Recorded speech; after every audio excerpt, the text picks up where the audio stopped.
With infinite complacence, people went to and fro over the earth about their little affairs, serene in the assurance of their dominion over this small, spinning fragment of solar driftwood, which by chance or design man has inherited out of the dark mystery of time and space.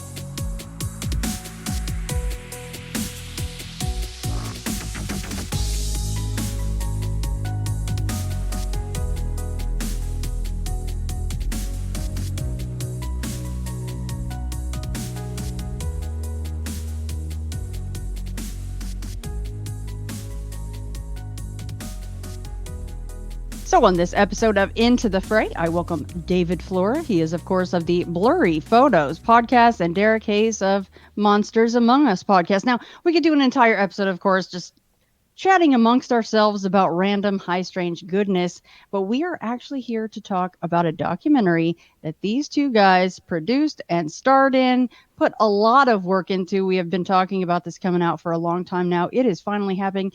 It is Shadows in the Desert, High Strangeness in the Borrego Triangle. That will start streaming March 5th, as far as I can see, pretty much everywhere. Right, guys?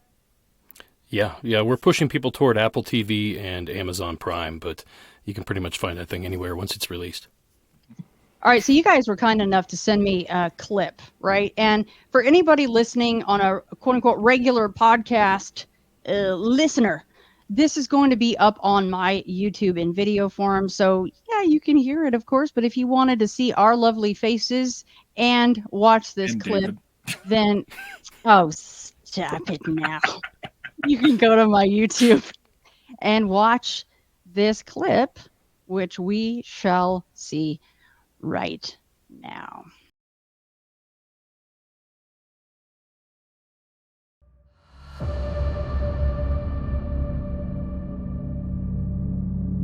So you have all this open space, and when you have quiet and you have open space and you don't have a lot of people around, that's when the quiet things can be a little more loud.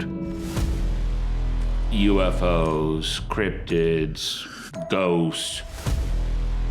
This might be the biggest concentration of paranormal activity I've ever seen. What the hell's going on out there? We're on our way to Borrego State Park. There's all sorts of activity that's taking place in this area. And I heard 3 footsteps come towards me. It's coming at me. There's definitely magic out here, and it's not all good. It was just standing upright, just staring at us. There really are these things out there. Ghostly activity can change temperatures. There's always stuff going on in Anza that you can't explain. And then it flashed out of the sky. Straight ahead. It sounded like a sound. They described it as a monster. Upright on 2 legs. There were so many bodies that kept turning up, like unnaturally. Even the police were searching everything out there. What is going on? This is a place where you are close to the natural, and you're even closer to the supernatural. How do you do in the heat?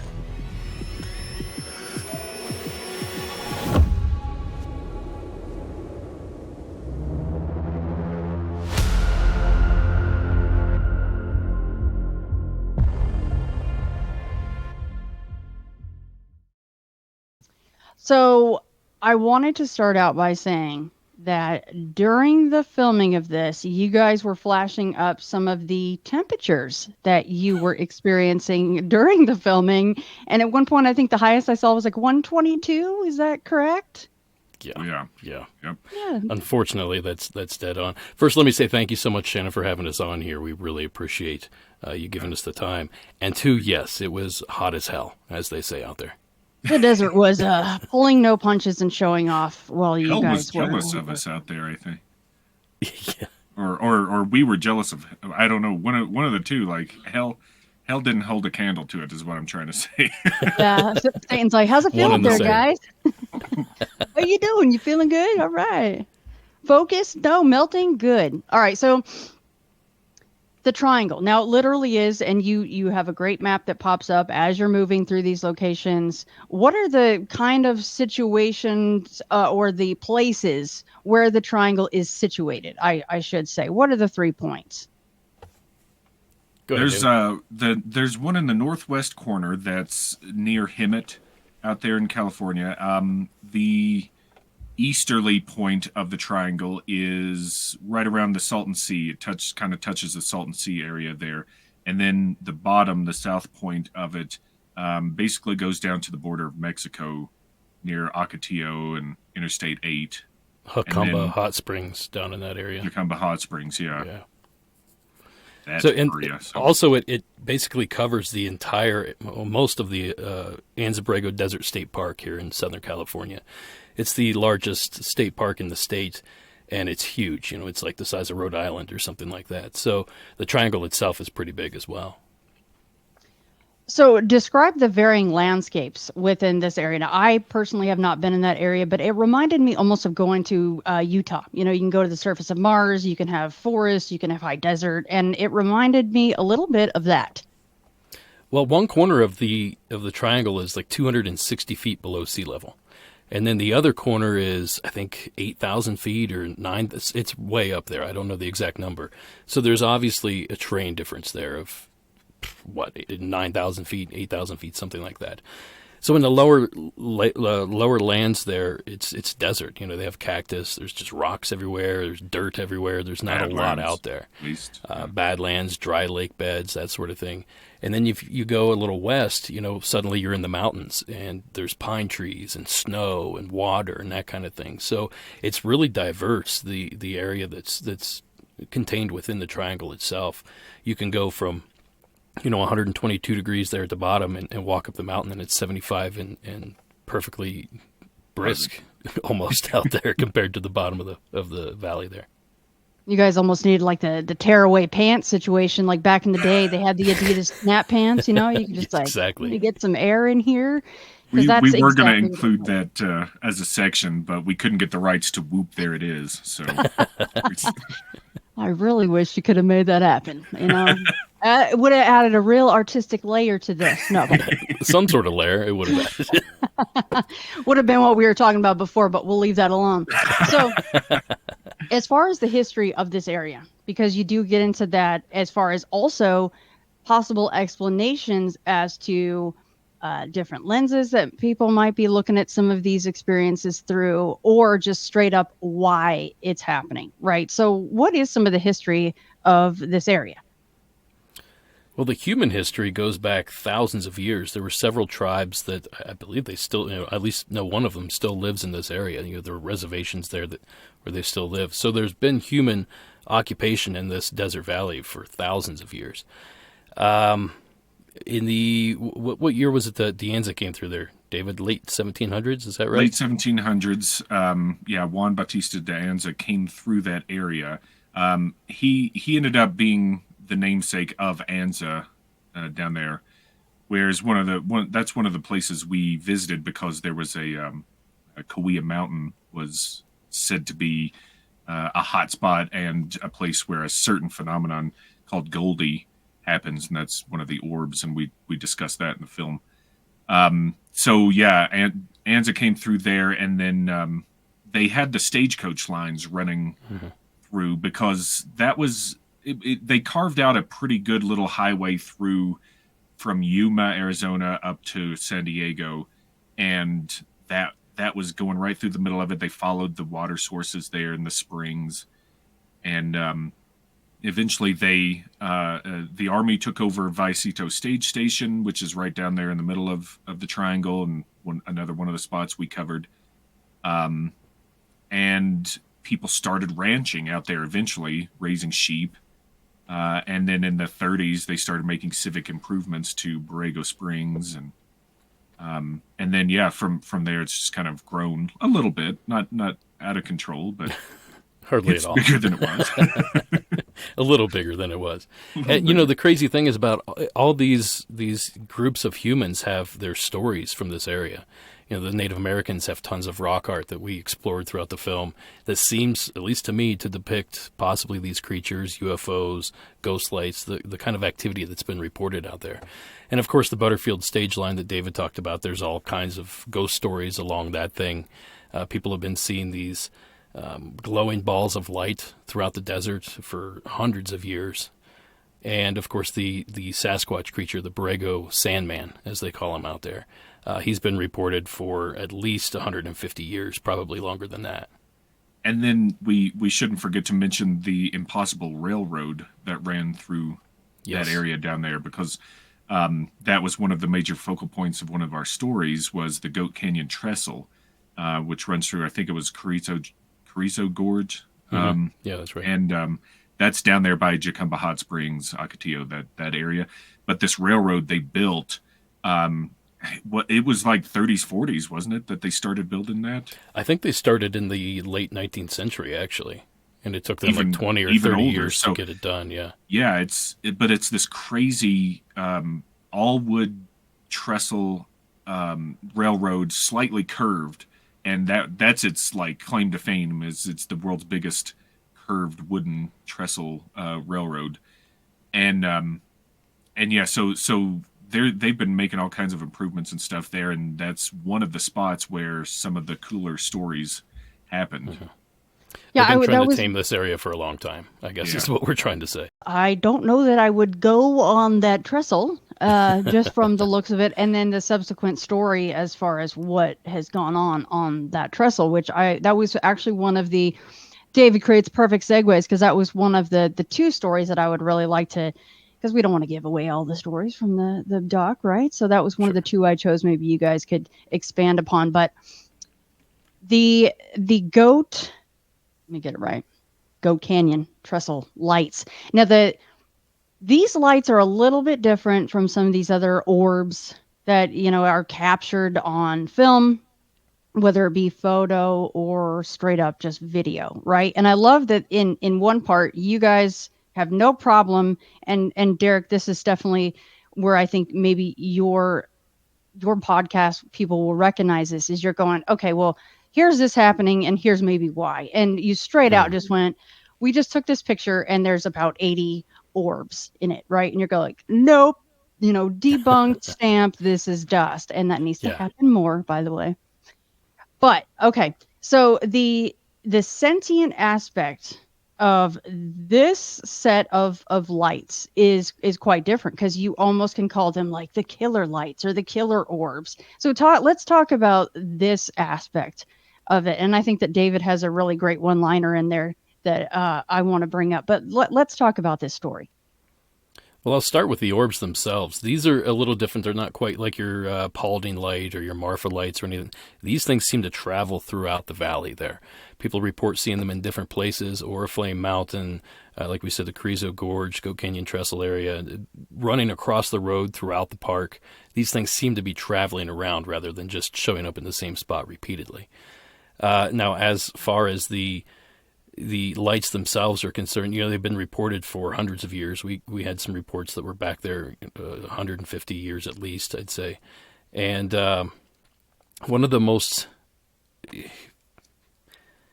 intriguing, I guess is the best way to put it, intriguing stories is the Goat Canyon Trestle and what actually or supposedly took place there. And David, I'm going to let you tell that story because you do it really well. No pressure. There was allegedly a train that was going over the Goat Canyon Trestle.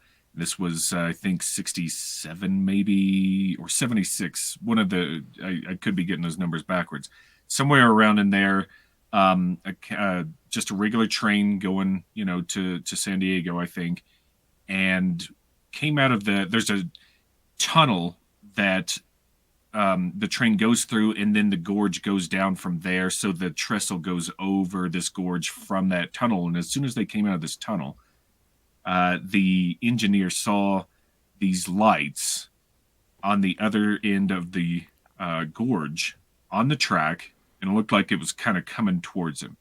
Of course, he thought, well, crap, that's a train. That's another train coming. We're all going to die. And he slammed on the brakes, or at least told the brakeman to slam on the brakes, and they did. And the train, skidded, derailed, and is said to have crashed down into the gorge, and then the brakeman lost his life. I didn't say that anybody else lost their lives in that story, but the brakeman is pretty consistently dead in all of them. So, and there was no train, basically, is the crux of it coming from the other side. So that was the story, and we had a lot of fun researching what went into that story, where it came from, what all the ins and outs of it. And I won't spoil too much for you. But one thing I did want to bring up was we found some really cool information about the building of the tracks in that area. And there were a couple places we found stories of the railroad workers running into a lot of weird deaths around there. They would just kind of mysteriously die. And this was, already a bad, inhospitable place, hard to work in, terrible conditions. But they were dying beside that, like it was something else that everybody was freaked out about. And they said that they got the Pinkertons out there to investigate as well. So, that falls in line with Derek saying it's late 19th century, the time frame of the building of it. And so it's already kind of steeped in some legend and lore in there. So it was a lot of fun to research this story and present it like that. One of the shots actually shows a couple of the cars that are in fact sitting at the bottom of a canyon. And the line that I love from David was that there was another tragedy that had occurred where they lost a whole bunch of beer and wine in a crash.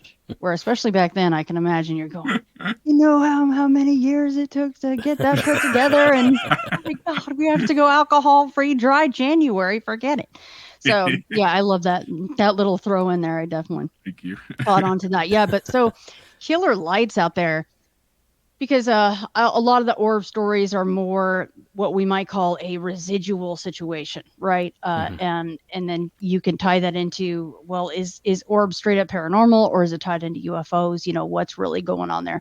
So I enjoyed that story. Now, before we go on to the other Shannon's choice, which you probably already know what it's going to be. I'm not a big shocker here, but so just a little snapshot, because again, we're not going to go through all the stories here, because besides, this is not as fun as watching the actual doc. Let's just say that it's beautifully shot, but snapshot of what goes on. Orbs the size of airlines, as we just mentioned, sentient ghost lights, ghost stories, Lady in White, and the three prospectors story. Holy cow. And by the way, might I just say before I forget, the art within by Jonathan Dodd is absolutely stunning and adds an incredible layer to this thing. He shows up in a lot of different places, and as he should, because he's very talented. So a huge shout out to him for this. He did a great job with it, yeah. Incredible. Cryptids that travel quadrupedally, alien beings and UFOs, including massive triangles, the Borrego Sandman, there's my other one, big shocker, and the 8-foot tall skeleton with the lantern settled inside of its ribs, to name just a few of the other things that you can see and learn about in this documentary. So, okay, Shannon chose the Borrego Sandman because I know that when we had this discussion last time, that was another one that I had to talk about. It's Bigfoot, let's face it. Now, I wanted to ask you guys really quickly before we dive into specifically that. When you guys stopped at the Montezuma shop there, really cool place, right? At essentially the entrance, that was like the beginning. So you stopped and you talked to the guy working there. He referred to a Yeti. He said the word Yeti, like that's what they were calling it. Is there a distinction there, or is that just his term for the Borrego Sandman? Well, believe it or not, he was talking about the statue out front. I believe they call that the Ranchita Yeti. Okay. So it's like a 20-foot tall fiberglass Yeti that's just alongside the road up there. You see in the film we stopped by. Yeah. And I think he was referring to that specifically in that comment where he was talking about the Yeti. He was talking about footprints and stuff earlier, which I think was the Sandman that he was talking about in that instance. But as far as when he says the word Yeti, I think he's actually replying to that Ranchita Yetis, which is sort of a mascot for that area. Yeah, that's very cool. Okay. There. Yeah, thanks for clearing that up. I'm like, oh, is he mentioning something else? There's Yetis there too. It's just off the wall. He's going into higher elevations. It's like that one time in Everest. And I was like, wait, what's going on? All right, so let's talk about the Borrego Sandman. What's the history of this guy? Where is he seen? How close does he get to people? Well, like I said, he's been reported there for a long time, and that area has been famous for Bigfoot sightings for a long time as well. You have the Zoobies out in eastern San Diego area, the Mountain Devils that are down there as well. If you go a little north, it's the Yucca Man up in the Mojave Desert. But down there, they call him the Sandman, the Borrego Sandman. And we first kind of got clued in on him in an article from a 1964 Desert Magazine edition that basically talked about a sighting that I think he was an Army soldier that was on vacation or just taking ex-Marine. That's what it was. He was down in the desert, messing around, and from the distance he could see some sort of man-like creature walking down there. And of course, afterward he went down and got footprints and that sort of thing. So that was our introduction to it. And once we started talking to people, I thought this was something that ended in the 70s. There's a lot of Bigfoot sightings around the country that seem to fizzle out around that time. And what we learned when we got down there is that might not be the case, because there are people that still see this thing today. We talked to one lady that had a recent experience where it crossed the road in front of her. It was a pretty incredible, emotional interview that she put together. So this thing, if it's real, might still be down there, I guess is what we fell on. And another thing that we went into this thinking, there's no way a Bigfoot can live here. It's 122 down here, right? There's no way a creature like that could survive. And we started talking to people in the park, botanists, biologists, and they're like, well, the food's here, the plants are here, they can get the water from here, they can find shelter there. And then we started looking at these sightings and correlated that the sightings that took place in the summertime were always high altitude. And the sightings that took place in the wintertime were always low altitude, which suggests to us that this creature might migrate from higher to lower altitude throughout the year to avoid the weather. So once we put all these pieces together, suddenly this became a lot more possible, I guess, whereas before it seemed like there's no way. How recent was that road sighting that she mentioned? 5-10 years, maybe? Yeah, I'd say within the last 10 years. Because we recorded that interview 4 years ago, so we have to add four to whatever we're doing. So my guess would be about 10 years. It was fairly recent. Out of all of the things in the doc, if you guys could choose one thing that you would have wanted to see yourselves, what would that be? See or experience yourselves? Sandman. Yeah, probably the Sandman. Yeah. High five. Yeah. I mean, who wouldn't want to see that? I mean, the way this thing's described, too, it's different than the rest of the Sasquatches or Bigfoot around the country or the world, rather. This one's skinny. It doesn't have the muscle mass that a lot of the others have claimed to have. The color of the fur is like a blonde color, they claim, like almost like a strawberry blonde or a dirty blonde color. And, it's kind of strung out, I guess is the best way to say it. As you would imagine a creature living in that environment would look. That's exactly how he's described. Yeah, maybe a little less sustenance for that poor guy. Not as much meat on the bone, right? Exactly, yeah. And a beard down to here, and yeah. doing rock arts and metalworking and stuff out there. Panning for gold out there, I'm sure, yeah. He's like, I'm hardcore, guys. It's like California Bigfoot, what's up? I mean, what do you expect me to look like? I'm laid back, bro. Yeah.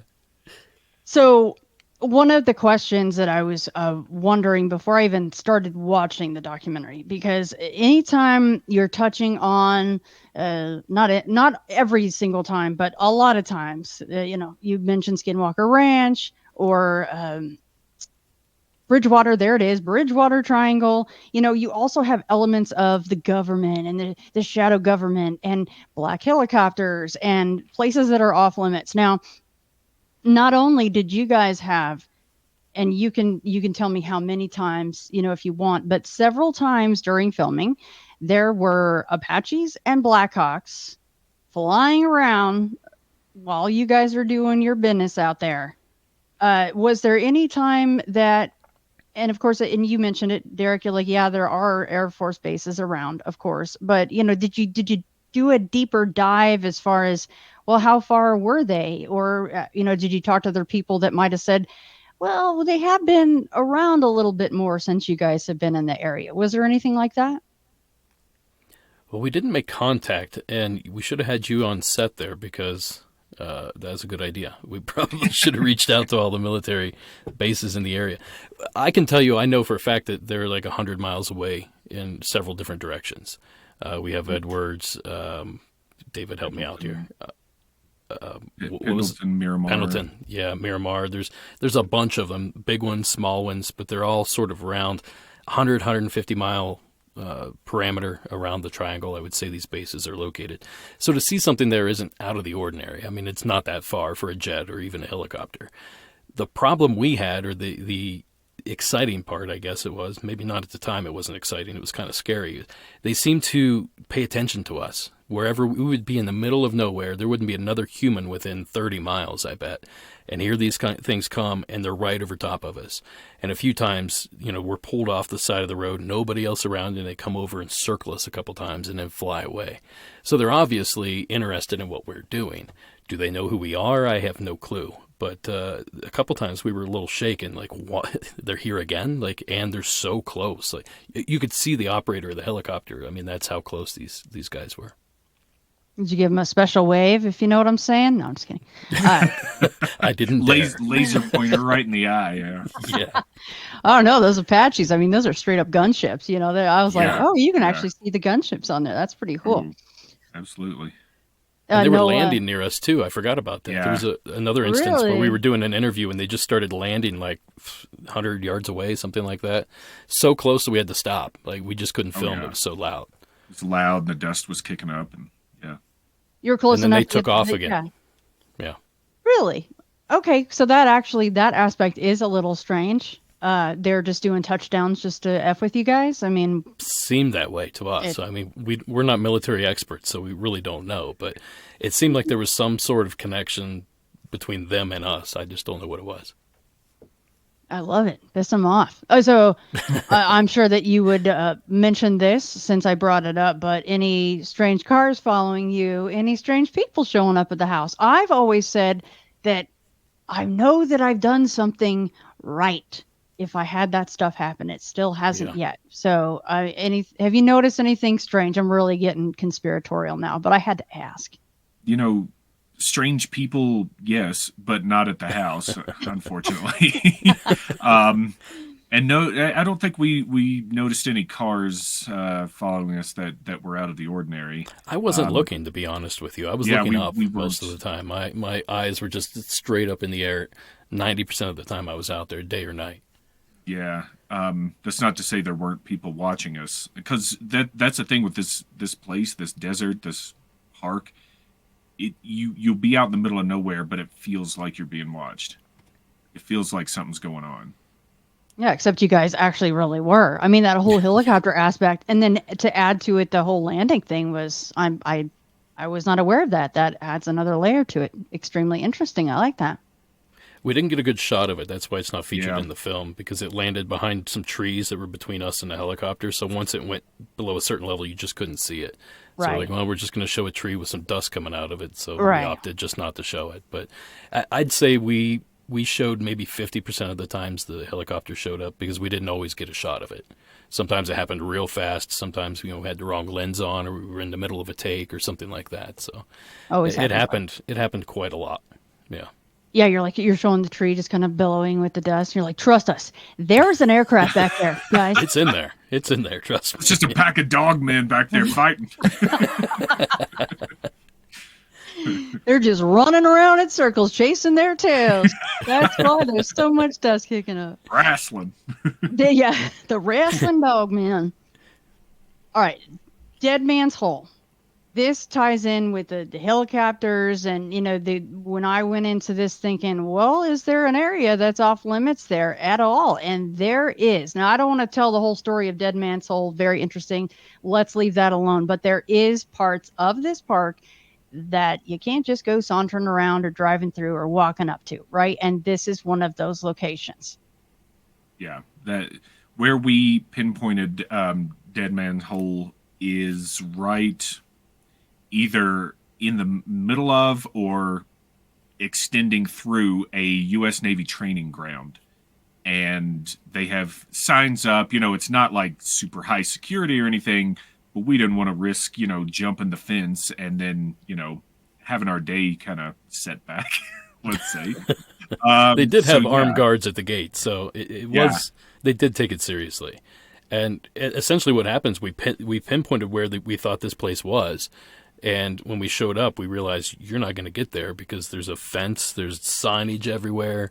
The gate to the facility itself was only 100 yards away or something, so they could see everything we're doing. I'm sure they were watching us anyway. But we were really surprised that, we thought we were going to walk right up to this legendary place in Sasquatchdom, or whatever word I want to use here. Sasquatchery. Squatchery, yeah. Yeah, there you go. And then we got there, it wasn't happening for us. So that sort of thing happened a lot while we were out there. Like things we thought were going to be real easy for us, suddenly the rug was pulled out from under us. We had 24 people fully agree to talk to us, set up times to do interviews, and then minutes before or hours before, like, hey, I've changed my mind. I'm not doing this. And they just hang up the phone. We don't have no clue why. Yeah, or still don't know. Us. Yeah, or ghost us, yeah. Yep, know how that goes, and that is a bummer. But and that's a part of it, right? And you don't know if that's just their personal preference. Maybe they got cold feet, or again, being conspiratorial. Is that some other thing going on? If we really want to talk to them, was what we go thought. Down the rabbit hole. Yeah, it does make you wonder. And you mentioning how it is out at Dead Man's Hole, it's just like that at 51. I mean, there's just a simple one of the up and down gates that you'd get at an apartment complex or something. You can walk right under that sucker, but you're not going to like the consequences at all. Not a good idea. Yeah. Yeah. If you like to fly anywhere or not be on the terrorist list, let's avoid that. So it's good that you guys did. Okay. So something that's brought up a little bit is that there is some sort of an underground tunnels, maybe system is too big of a word, but there is an underground element to that area. And I was wondering if you guys knew how much was actually, like documented. Do they know how much of an underground system there is there, or is it just known there's something under there? I don't know the exact answer to that. I know we found some ourselves. There's the Tapiato mud caves that we explored, and the wind caves are both above ground versions of what supposedly lies beneath the desert floor. Now, we talked to a Kauai elder that told us that back in the day, David, you talked to him, so you might know this better, but one person would leave the top of the mountain and say, basically, I'll race you there. And they were headed down to the valley somewhere. And he would be there days before the other group got there. And supposedly the way he got there was through these tunnels that went straight down the mountain and through the desert floor, and he popped out somewhere, and there he was. I don't know how much truth is in it. Obviously, we didn't find these tunnels, but it is the desert, and there are caves, and there are cave systems out there that are verified. So are these one and the same? I don't know necessarily. Maybe, David, you can piggyback on that a little bit, but that's my opinion on it. We didn't get any definitive answers, but the possibility was laid right out in front of us. Yeah, that was about it. It's stories more than anything, and I tried to find if there were any geological surveys of the area that showed any tunnel activity, caves, systems, anything like that. And there are, some, but it didn't look like there were a system. There was a system that was maybe like Mammoth Cave in Kentucky, or that area that runs all the way up through New England, that kind of stuff. It didn't look that big or massive. Of course, you don't need that much if you're just traveling, running through one place to another. And also, this place is right in the middle of a fault line. Like the San Andreas runs right through there. We literally drove over it several times, and that's not good for underground cave systems, I can imagine. Yeah. So yeah, there's stories more than anything right now. We didn't find any entrances or anything like that. The Tapiato mud caves, the wind caves, those are surface level. They're very, very much on the top of the ground. Although we didn't go too far into those mud caves and in there because it's, as we said, it's active with earthquakes, and if anything happens, it's just mud. It will cave down on you. So yeah, we didn't want to push our luck too much. So many reasons to stay the hell out of caves. Cave spiders and cave crickets that look like spiders. It's just, it's not good. Besides the whole caving in thing, all you have to do is go read about the Nutty Putty Cave and you'll go, or watch The Descent and you go, no thanks. I don't ever need to go into a cave for any reason ever. So, all right. So a few questions kind of in closing here. Was there any surprises while filming, maybe besides the whole, helicopters showing up thing that you guys weren't expecting that won't, blow any surprises that you feel are in the film, of course? Well, one of my favorite surprises, I already touched on a little bit earlier, but the way it developed, I haven't shared yet. The interview with the woman that saw the Sasquatch. We showed up to our Airbnb. That's how we did this. We rented a big Airbnb. We all had our own room, and we basically used the house to shoot in all the interviews and that sort of thing. So when we checked in, they had somebody meet us there to show us how everything was going on. And I think the guy was pretty suspicious of what kind of film we were actually shooting out there. So he was asking a lot of questions. What's this about? And I said, we're looking for Bigfoot and UFO and that kind of thing. And his eyes lit up real big. He's like, I got a witness for you. Let me call him. So he got on the phone, and within hours, Morelia, the lady that did the interview, was out there, talking about Bigfoot. I had no idea. David had no idea. Nobody had any idea that this connection was going to be made. And here it turns out to be one of the best interviews of the film, and it was just a happy accident. So that was it may not be as an exciting surprise, but to me it was, because it really helped make the film what it was, and brought a lot of contemporary clout to it, I guess, because like I said, a lot of the sightings we had prior to that were 60s, 70s, maybe early 80s, but we didn't really have a lot that took place today. So once we got that, it was like, yes, that's a really good find there. So that was my favorite surprise. My biggest surprise was that no Sandman came running with my Bigfoot call. I my agree. Perfect Bigfoot call. They were beautiful whoops. I don't understand the problem. I know they couldn't have distinguished you from one of them, David. Right, so I don't get it. I don't get it. I was very surprised. Yeah, I'm sure he was right there, just on the edge of the lights, like they like to do, little creepers. He was right there laughing his ass off is what he was doing. David just wasn't loud enough to reach beyond the light. That was the problem. Yeah, just a little louder, we would have had him. Yeah. I tried a Bigfoot call once. I don't think that. Well, maybe we did film it. We were at one of our Airbnbs filming for UFOs, and I did it, and everyone's like, "God, no wonder no Bigfoot come in to see you." They're like, "What the hell was that?" It was more like a bird call or something. I don't know, but isn't that interesting though, Derek? Because you were saying how a lot of things fell through, but then you had this one kind of essentially fall into your lap almost like it was meant to be. So it is funny how things will balance out when you just don't know how these things are going to go, but somehow it all ends up as it should be. Yeah. Yeah. It's really funny how that worked out, because some of those people we lost, it was a big hit. We lost this person that's going to be huge to the story, or this person that's going to ruin this plot line or whatever. But, like you said, other people came in and filled those positions, and they did an amazing job. We had one UFO witness that told an incredible story. I don't want to give too much of it away, but I'd never heard a story like that, frankly. Essentially like a biological UFO is what she was explaining. So love that one. That was sort of an accident as well. Our field producer, Roxanne, caught her and talked her into doing an interview, and just these little accidents. That's how this thing was built. Essentially, we just piled little accidents on top of each other. Well, the nice thing was, if we could talk to people and kind of talk for more than just like a, hey, how are you? Here's what we're doing. everybody had a story. Like everybody's got some kind of story or experience out there, and the ones that were, willing to talk, you saw what they had to say in this one. It was really cool. Yeah. You guys had all kinds of equipment. You had EMF, you had the parabolic mics, you had thermal footage or thermal imagery that you could use.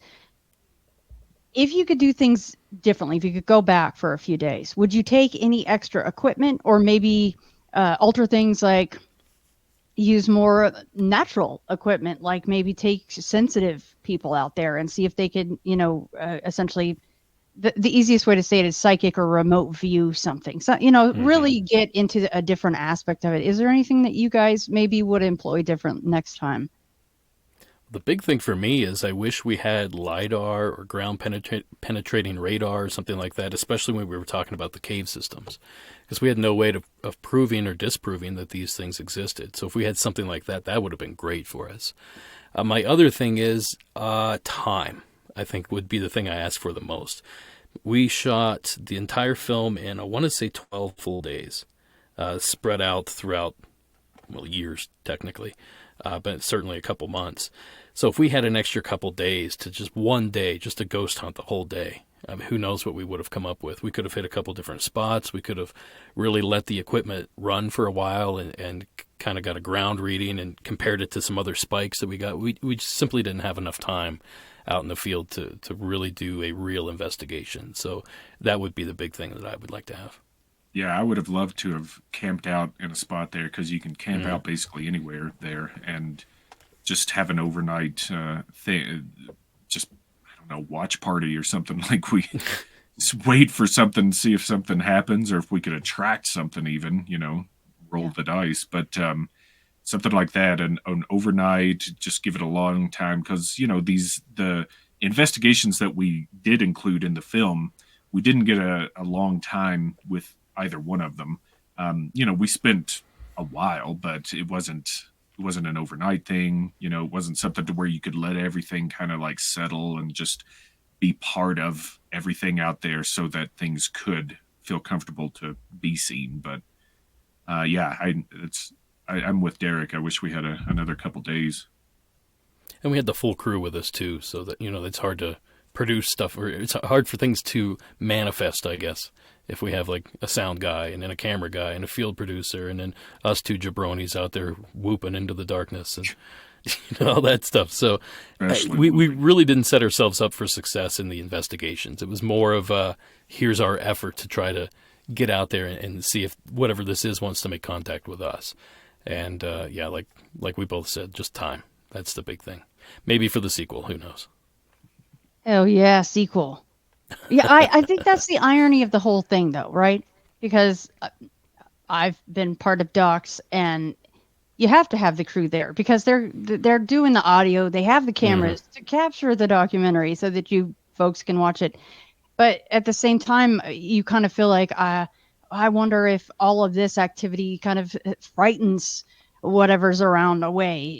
They might whatever it is, or they might be interested if, as David said, we just go out, was kind of chill, do some quiet whoops, and just the two of you out there. Who knows?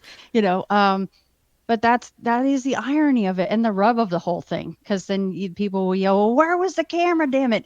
And you're thinking, not that you know for sure, but you kind of go, well, I'll bet if the camera was there, it wouldn't have happened at all. Kind of one of those things. Like, oh, you have the audio, where's the video? So it's that dance of trying to capture it on film and also just having the experience itself in the first place. Yeah. And we worked really hard to be as truthful as possible. We tried not to fudge any single thing throughout this entire film. And that was a challenge. I mean, there was a lot of things that just didn't pan out to anything. I'm like, well, what do we do with this? Like, we could just fake Bigfoot in the bushes and get out of here. But, we didn't take that easy bait. So sometimes I wish we would have. But, in retrospect, obviously, that's not the move to do. Although it does make for better entertainment, I would say. But as far as, like, trusting us as I don't want to use the word journalist, but investigators, we went out there to tell the truth, and I feel like we did an excellent job of that. somebody's like rustling a bush, and David's like, "Thank God I have my brown pants," and he's just running. We've seen shows like that, so yes. Everybody was afraid to even go near the bushes to rustle them. That's why none of that happened. Everybody was terrified out there. Not necessarily the Bigfoot, but the rattlesnakes, the scorpions, the tarantulas, the coyotes, the desert people. Black widows. We saw a black widow on one of those trees. There was a shot of the tarantula, and I said out loud, "Oh, hell no. I'm not a spider person." I love that little guy. That was so exciting when we were in the middle of the investigation. He just walked between us. I'm like, well, okay, get him on camera right now.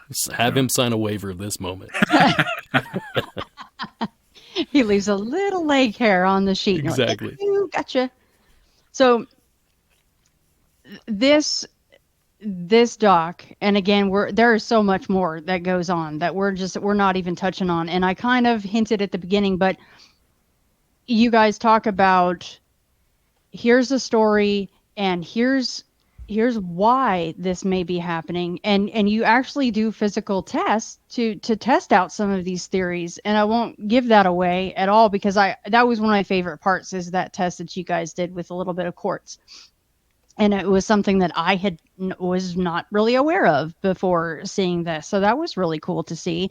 And so is there a hint of maybe a part 2? Like, are you guys getting, and I imagine when this comes out, you may get a whole lot more reports, and maybe those people that backed out for part 1 would want to come back for part 2 and they're ready to rock. Is that something that might be on the horizon for you guys? I think we're certainly interested in it. Like you said, we're really curious to see what kind of comes out of the woodwork once this is released. And it's already started to happen. We did a premiere in Idlewild, which is basically the northernmost point of the triangle. There's a little theater up there. And we did a Q&A afterward, and we had so many people tell stories of this area. And I'm thinking, where were you guys 2 years ago when we were filming all this? It would have been great to have you in there. But all that stuff exists, and we've uncovered a few other things since then. There's definitely room for it. It's going to be up to the audience whether or not, that's something we're going to do. And, I'll piggyback a little bit on what I just said there. We had a goal of bringing people out to this area. We kind of stumbled upon it. It's not well known. A lot of people don't know about this area of high strangeness. So we wanted to introduce it to people, one, and then encourage them to go out there and investigate for themselves, because this is a place where you can do that. It's not like the Stanley Hotel or, go visit Robert Dahl. You have certain hours you can go, or you have to pay money, blah, blah, blah. This place, you just drive in there, pitch a tent wherever you want, look up in the sky, look up into the hills, and you can experience all the same stuff that we just shot in this film. And that's our ultimate goal, is to get people out there and exploring this area safely. I don't want to get sued or anything. It's going to be hot. Take water, all that stuff. But we would love for people to get out there and investigate this to themselves. And then once they do, all this other additional information is just going to start flooding in. The guys of the Bigfoot Collectors Club were featured heavily throughout. That is, of course, Bryce Johnson and Michael McMillian, who Michael's in one of my favorite movies, The Banshee Chapter. Love that movie. Something that Michael said was, and this ties back into these hot spots that we find across the U.S., right? And that is he used the word consistency. There is just that consistency out there. And as you say, it's still going on, and there's still people coming hopefully out of the woodwork, even more after March 5th, and this thing comes out, that it just keeps producing this. And what is it about this area that might be producing this? And then that was something that Bryce said, just to tie that right back in, is maybe it's a window area, and these are all things that get talked about with the quote unquote hotspots. Is it something natural in the land? Is it the people that were there and what the people did? Is it curses? Is it just, what's going on in these areas? So regardless, it's very cool. The documentary is beautiful and very interesting. The time flew by, and I was like I was like, wait, I know that. Let's go do more. Let's go. So part 2, I sure hope that happens. And guys, please plug everything that you want to, and let everybody know where to find you guys and the documentary Shadows in the Desert. Well, I'll start with my podcast, which your listeners probably already know. But I do Monsters Among Us podcast every Thursday. It's a call-in show about monsters, Bigfoot, UFOs, you name it. Anything spooky, we talk about it. And as far as the film's concerned, as Shannon said, March 5th it will be released. Apple TV, Amazon Prime are your best bets, but there's all sorts of places. Even if you have cable or satellite TV, there's ways for you to get it there. Go to borregotriangle.com, BORREGO triangle.com, and you can get all the details there. And thank you again, Shannon, for having us to talk about you. this. For me, and the kind words about the film. For me, you can go to Blurry Photos. Shannon's been a guest on there. You can listen to her episodes, and that's wherever you find fine or not so fine podcasts. Podcasts like Derek's, and then podcasts like mine. He didn't say which mine fell into, by the way. Yeah, I was like, wait, which is which? That's a paint by number. You can have fun with yourself. And then I co-host Hysteria 51 with Brent Hand. That's the same kind of topics with some humor. And I also host a trivia podcast called Quiz Quiz Bang Bang. And I've read a few stories by Tom Lyons on 5 Minute Frights. So there's a few podcast episodes of that out there. You can find that as well anywhere you find podcasts. Thank you guys so much. You are wonderful and always, always welcome on anytime. Thank you, Shannon. Thank you.